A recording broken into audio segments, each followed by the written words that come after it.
এই অঞ্চলৰ বিশিষ্ট ব্যক্তিসকল, যুৱক ভাইসকল আৰু তেজদান মহান দানৰ মহান যুৱক যুৱতীসকল, আজিৰ এই অনুষ্ঠানটো এক ব্যতিক্ৰমী অনুষ্ঠান বুলি মই ভাবোঁ।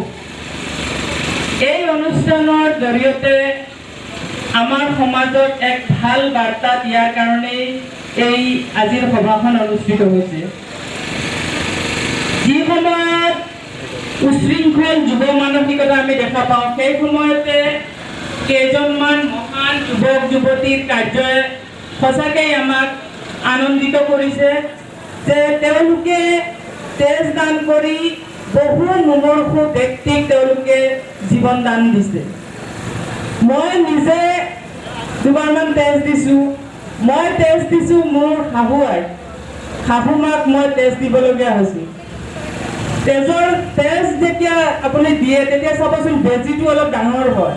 মই বেজী খুব ভয় কৰোঁ, কিন্তু যেতিয়া মই দেখিছোঁ যে নাই তেজ দিলে তেওঁৰ জীৱনটো ৰক্ষা পৰিব, মই কিন্তু আগবাঢ়ি গৈছোঁ। আৰু তেজ দিয়াৰ পিছত মোৰ ইমানেই ভাল লাগিছে যে মই কিবা বহুত ভাল কাম যেন কৰিছোঁ। মোৰ মা যেতিয়া অসুস্থ আছিলে, মোৰ মাক বহুবাৰ তেজ দিবলগীয়া হৈছিল। মোৰ ভাই ইয়াত উপস্থিত আছে, টিপু ৱাৰিছ, মোৰ ল'ৰা জিশান শ্বৰীফ, যি এতিয়া ল পঢ়ি আছে বেংগলোৰত, তেওঁকো মই বহুবাৰ উৎসাহিত কৰিছোঁ। বহুকেইবাৰ মোৰ ল'ৰাইও তেজ দিছে, আনকি বেংগলোৰত গৈ নিজৰ বন্ধুকো তেজ দান কৰিছে। এনেদৰে যদি আমি প্ৰত্যেকেই যদি নিজৰ অঞ্চলৰ যুৱকসকলক যুৱতীসকলক তেজ দান কৰাৰ কাৰণে উৎসাহিত কৰোঁ, তেতিয়া হয়তো বহু ব্যক্তিৰ জীৱন ৰক্ষা পৰিব। আমাৰ এই অঞ্চলবিলাকত এটা বিশ্বাস আছে, বিশেষকৈ গাঁৱৰ অঞ্চলত গাঁৱলীয়া ব্যক্তিসকলে ভাবে কি তেজ দিলে শাৰীৰিকভাৱে বহুত ক্ষতি হ'ব পাৰে, দুৰ্বল হৈ যাম, বা মোক আন কিবা বেমাৰে দেখা দিব পাৰে, মোৰ শৰীৰৰ পৰা তেজ কমি যাব পাৰে। এজন নিৰোগী সুস্থ সবল ব্যক্তিয়ে যুৱকসকলে প্ৰতি 3 মাহৰ মূৰে মূৰে যদি তেজ দান কৰে, তেতিয়াহ'লে আন বহু ৰোগৰ পৰাও তেওঁলোক কিন্তু ৰক্ষা পৰিব। মোৰ নিজৰো মন যায় তেজ দিবলৈ, কিন্তু হাই ব্লাড প্ৰেছাৰৰ কাৰণে তেজ দিব নোৱাৰোঁ। কিছুমান এই ডায়েবেটিছ থকা, প্ৰেছাৰ থকা, এনেধৰণৰ ৰোগ থকা ব্যক্তিসকলে তেজ দান কৰিব নোৱাৰে। কিন্তু মই ভাবোঁ যে আমাৰ অঞ্চলৰ যুৱকসকল আগবাঢ়ি আহক, যুৱতীসকলো আগবাঢ়ি আহক। বহু ক্ষেত্ৰত বহুতে ভাবে মহিলাসকলে যদি তেজ দান কৰে তেতিয়াহ'লে হয়তো কিবা তেওঁলোকৰ শাৰীৰিক অসুবিধা হ'ব পাৰে।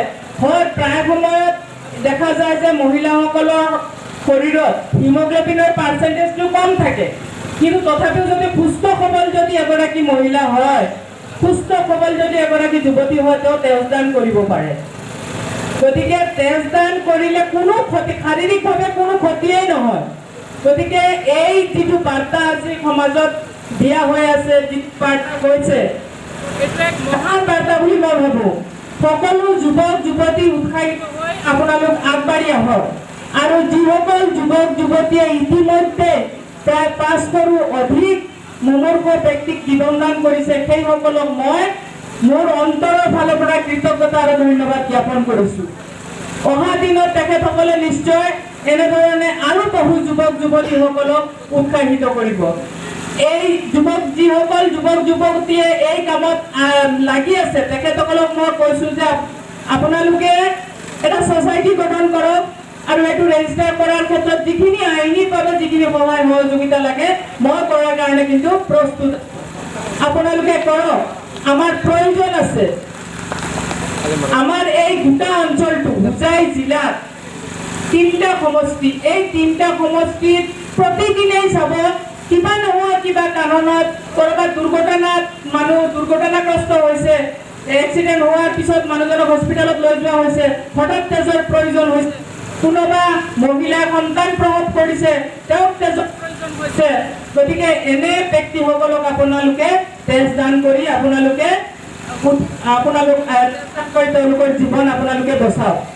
গতিকে মই আজিৰ এই সভাখনত থকা সকলো যুৱক যুৱতীসকলক মই ধন্যবাদ জ্ঞাপন কৰিছোঁ। আৰু আগন্তুক দিনত আৰু অধিক যুৱক যুৱতীসকল এই ক্ষেত্ৰত উৎসাহিত হ'ব বুলি মই আশা ৰাখিছোঁ। সকলোকে ধন্যবাদ জনাই বক্তব্য ইয়াতে সামৰণি মাৰিছোঁ। ধন্যবাদ।